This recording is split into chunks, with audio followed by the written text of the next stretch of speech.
अस्सलाम वालेकुम। अपने YouTube चैनल के साथ मैं हूं नुमान हैदर। आज के प्रोग्राम में हम बात करेंगे क्रिकेट के आलमी मुकाबले के हवाले से। जैसा कि आप जानते हैं कि क्रिकेट वर्ल्ड कप 2023 इस दफ़ा भारत में खेला जाएगा, जिसका मेज़बान भारत होगा। और क्रिकेट के मुकाबले में जो सबसे बड़ा मुकाबला होता है वो यकीनी तौर पर पाकिस्तान और भारत का मैच होता है। लेकिन सवाल ये पैदा होता है कि क्या इस मर्तबा जो है वो पाकिस्तान क्रिकेट टीम भारत जाएगी या नहीं। इस हवाले से जो है वो पाकिस्तान क्रिकेट बोर्ड ने हुकूमत से जवाब मांगा है।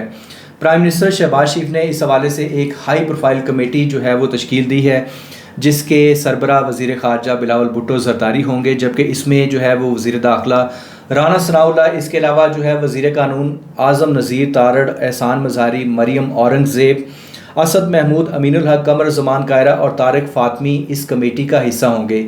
ये कमेटी इस बात का तयन करेगी कि क्या पाकिस्तान को भारत जाकर खेलना चाहिए या नहीं। इसका बैकग्राउंड कुछ यूँ भी है कि एशिया कप 2023 के जो मुकाबले हैं और उसका जो मेज़बान है वो पाकिस्तान है, और ये मुकाबले जो हैं वो 31 अगस्त 2023 को शुरू होना है। लेकिन भारत ने जो है वो इस पे अपनी ज़िद और हठधर्मी का मुजाहरा किया और कहा कि हम पाकिस्तान आकर अपने मैचेस नहीं खेलेंगे, सिक्योरिटी खदशात का बहाना बनाया। हालांकि इससे पहले जो है वो बहुत सारी जो इंटरनेशनल क्रिकेट टीम्स हैं वो पाकिस्तान जो है वो आ चुकी हैं और इंटरनेशनल क्रिकेट मैचेस हो चुके हैं। इंटरनेशनल क्रिकेट जो है वो बहाल हो चुकी है, लेकिन उसके बावजूद भारत का जो ये वाला स्टांस है उसका काफ़ी एक बड़ा बैकग्राउंड है, जिससे आप यकीनी तौर पर वाकिफ़ भी हैं।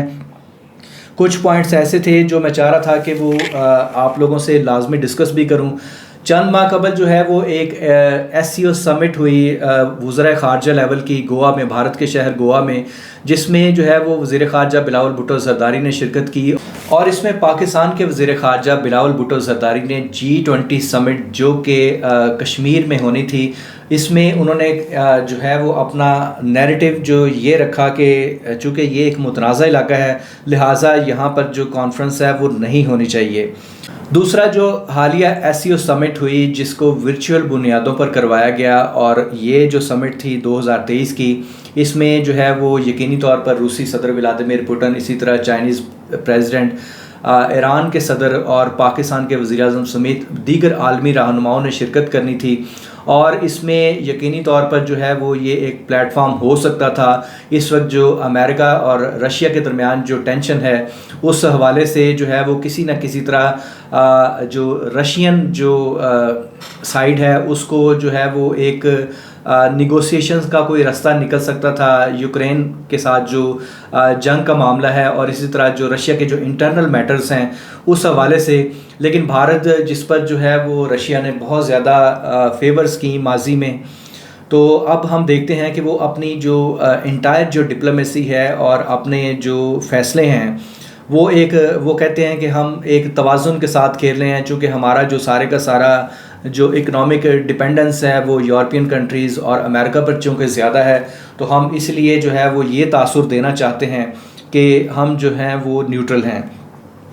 लेकिन दूसरी जानिब जो है वो बहुत सारी चीज़ें हैं। साबिक अमरीकी सदर बाराक ओबामा ने बयान दिया कि भारत के टुकड़े हो सकते हैं, भारत जो है वो मज़ीद तकसीम होगा। उसकी जो वजह है चूँकि मुस्लिम हिंदू फसादात, और इसके अलावा जो खालिस्तान तहरीक है ख़ास तौर पर, इसमें जो है वो जैसा कि आप जानते हैं कि लंदन में भी रेफरेंडम हो चुके। इसी तरह हम देखते हैं कि डिप्लोमेटिक मिशंस जो अमेरिका और कनाडा में हैं वहाँ पर भी जो है वो उन पर भी जो भारत के हैं उन पर हमले हो चुके हैं। तो ये वाली जो स्टेटमेंट थी अमरीकी सदर बाराक ओबामा की कि भारत के मज़ीद टुकड़े होंगे, ये ऑन रिकॉर्ड मौजूद है। ये पिछले दिनों जब भारतीय जो प्राइम मिनिस्टर हैं नरेंद्र मोदी, उन्होंने जब अमेरिका का दौरा किया तो उस वक्त भी जो है वो उस वक्त ये स्टेटमेंट सामने आई थी, जिसको जो है वो चाइनीज़ थिंक टैंक्स ने भी जो है वो इंडोर्स किया। और उन्होंने कहा कि हमारा भी जो है वो ये ख्याल है कि आइंदा आने वाले चंद सालों में भारत जो है वो तकसीम की जानिब जाएगा और इसके मज़ीद टुकड़े हो सकते हैं। तो सवाल ये पैदा होता है कि पाकिस्तान के साथ जो है वो भारत को क्या ऐसे मसाइल हैं कि एटलीस्ट जो है वो खेल जो है वो किसी भी तरह जो है उसको भी आप सियासत से और जो इंटरनेशनल पॉलिटिक्स है और जोग्राफी जो पॉलिटिक्स है उसके साथ जोड़ देते हैं। इसी तरह जो दीगर इश्यूज़ हैं कश्मीर में, जैसे कि आपने 370 के नफाज के बाद से लेकर अब तक जो है वो एक स्टॉप लगा हुआ है पाकिस्तान और भारत के दरमियान जो ताल्लुकात हैं, और इसकी वजह से जो है वो यकीनी तौर पर जो है वो ख़ित्ते के जो हालात हैं, मुआशी हालात भी ख़राब हो रहे हैं। हमें जो है वो इकनॉमिक क्राइसिस का कहा जाता है। 1990 में हिंदुस्तान में जो इकनॉमिक क्राइसिस आए वो इससे भी ज़्यादा शदीद थे और उसमें यकीनी तौर पर कुछ खुशाइन चीज़ें भी हुई हैं।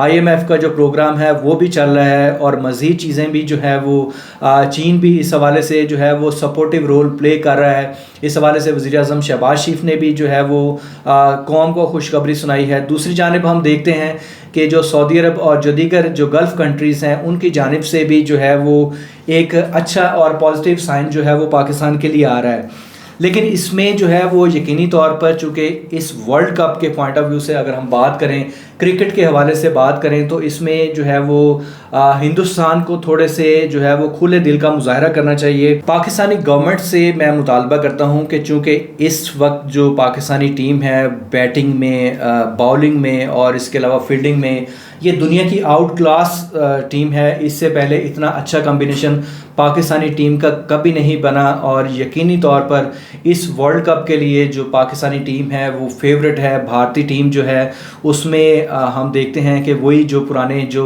प्लेयर्स हैं वो खेल रहे हैं और उसमें लॉबिंग भी मौजूद है, जबकि जो दीगर टीमें, इंग्लैंड अच्छा परफॉर्म कर रही है, इसी तरह जो है वो ऑस्ट्रेलिया अपने रवायती अंदाज में खेलती है। लेकिन पाकिस्तान में जो यंग जनरेशन जो आई है और जो नए यंगस्टर जो ऐड किए हैं वो यकीनी तौर पर उनका एक्सपोजर डेवलप हो चुका है और बहुत अच्छे कॉम्बिनेशन के साथ जो है वो बैटिंग भी की जाती है, बॉलिंग भी की जाती है।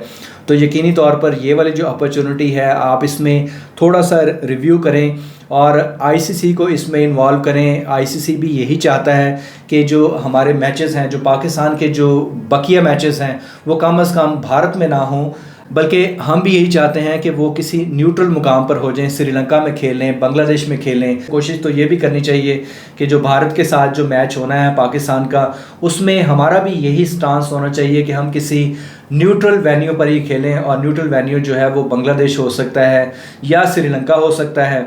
तो इसमें सवाल ये भी पैदा होता है कि भारत का ये वाला जो रवैया है और उनकी जो इस्टेब्लिशमेंट है उसका एक जो नेगेटिव एक जो आप लोगों में भी फैला रहे हैं कि क्रिकेट जो है वो पाकिस्तान में आकर नहीं खेलनी। इसी तरह जो है वो दीगर जो हमारे इश्यूज़ हैं भारत के साथ उनको भी मशकूक करना है। कश्मीर के मामले पे उनकी हटदर्मी देख सकते हैं आप, और दीगर इश्यूज़ पर भी यकीनी तौर पर जो है वो प्रोपेगेंडा किया जाता है। भारत की जानिब से मुसलसल प्रोपेगेंडा और नेगेटिविटी फैलाई जाती है। हालांकि हमने मौसर इक़दाम किए हैं दहशतगर्दी के हवाले से, जो है वो पाकिस्तान ने लाखों लोगों की कुर्बानियाँ दी, सिक्योरिटी फोर्सेस ने, और इसी तरह हमारे इदारों ने मिलकर जो है वो इसको इस हवाले से मौसर इक़दाम किए। लेकिन भारत जो है वो मुसलसल लॉबिंग कर रहा है और FATF में पाकिस्तान के ख़िलाफ़ एक मरतबा फिर भारत की जानिब से लॉबिंग जारी है। लेकिन अब लगता ये है कि भारत की तमाम चालें नाकाम हो रही हैं और इसीलिए जो है उन्होंने क्रिकेट का जो एक चैनल खुला था पाकिस्तान और भारत के दरमियान, उसमें भी जो है वो अपनी टीम को भेजने से, पाकिस्तान भेजने से इनकार किया। और अब जो है वो उसका नतीजा ये निकल रहा है कि वर्ल्ड कप के हवाले से, ये वर्ल्ड कप जो है वो खेलें जो है वो अमन की इलामत समझी जाती हैं। और इसमें आप देखें कि दुनिया भर में जो रिवायती हरीफ हैं वो एक दूसरे के साथ जो है वो इंतहाई वलवले के साथ जो है वो क्रिकेट मैचेस हों, हॉकी हो, फुटबॉल हो या दीगर स्पोर्ट्स हों, उसमें वो हिस्सा लेते हैं। लेकिन यहाँ पर ये जो तंग नज़री का मुजाहरा किया जाता है, इस पर यकीनी तौर पर जो है वो भारतीय अवाम को अपने सियासतदानों से, भारत की इस्टेब्लिशमेंट से और ख़ास तौर पर जो एक इंतहा पसंदी का जो नज़रिया है उस पर आपको भी जो है वो सोचने की ज़रूरत है। सिर्फ इल्ज़ाम लगाने से काम नहीं बनेगा। क्रिकेट और दीगर खेलों के हवाले से जो है वो अपना दिल खुला करें और चूंकि इस वक्त जो है वो पाकिस्तानी टीम बेहतरीन परफॉर्म कर रही है और चांसेस ये भी हैं कि पाकिस्तान ये वर्ल्ड कप जीत जाएगा। तो ये था हमारा आज का प्रोग्राम। आपसे गुजारिश है कि हमारे चैनल को लाजमी सब्सक्राइब करें और बेल आइकॉन भी दबा दें ताकि इस तरह की मज़ीद इंफॉर्मेटिव वीडियोस आपको मिलती रहें। बहुत शुक्रिया।